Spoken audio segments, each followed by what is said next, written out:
找一个玩水的地方，历经千辛万苦，终于被我们找到了。看瀑布，而且据说这条线路上一共有3个瀑布。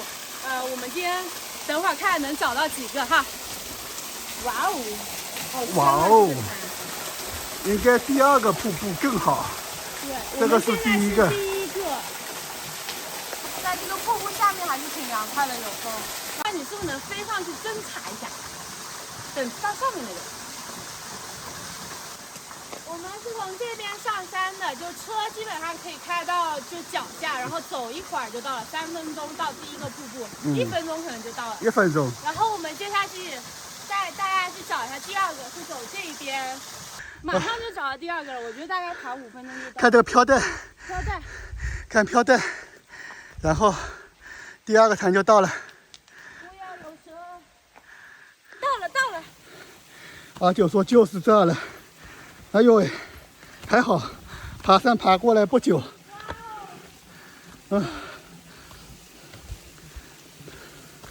很帅吗？封我一个什么找路小达人之类的。啊，好，前面就一个是小达人。这里还其实也真的可以露营哎。我们现在成功到达了第2个瀑布，那这里呢，整个就是水潭会比较大一点，然后也比较浅，就玩水应该还是蛮合适，而且有很多小鱼小虾。然后在这个瀑布的周边呢，有一些小空地，就是如果你是想那种，在这边露营也是可以的，就是要徒步露营的那种装备，大帐篷不行。BC 露营。对 BC， 给大家看一下。啊！小心，差点绊死。看这里，这一片还是可以。竹林里面，搞个 BC 露营还是可以的。我这个救生衣毫无用武之地，今天我热死了，都是汗，但自己背上来的东西要自己解决。整个环境还是不错的，但是最好的风景应该是下雨之后，就是瀑布水流比较大，这个潭里面的水会比较清澈。然后这里玩水，捉小鱼小虾还是挺好的。哇，好凉快，好凉快。你的洗脚水流下去了。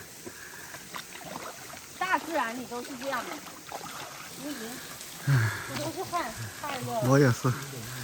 阿九要去探上面那个营是吧？上面那个水潭。想努力一下。想努力一下。地图上看就在上面。可能就在这个瀑布上面，我感觉。这肯定是就是那个潭流下来的水啊，这个就是。就是要爬上去。对啊，都是这样子的，瀑布上面会有一口大的潭。可惜了，今天我的泳衣又毫无用武之处，成了一个保暖衣。但是今天的探路还是很成功的啊！问到一个本地的阿姨，她告诉我们，就是这边的瀑布其实一共有5个，就喜欢徒步露营的小伙伴绝对可以尝试这条线路。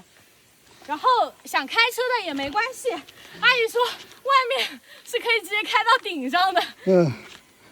然后我们今天只给大家看了就是前3个吧，算前3个，算前3个吧，大家可以看一下，然后可以来体验一下这条路线。好，今天的探营就到这里了，下期见，拜拜。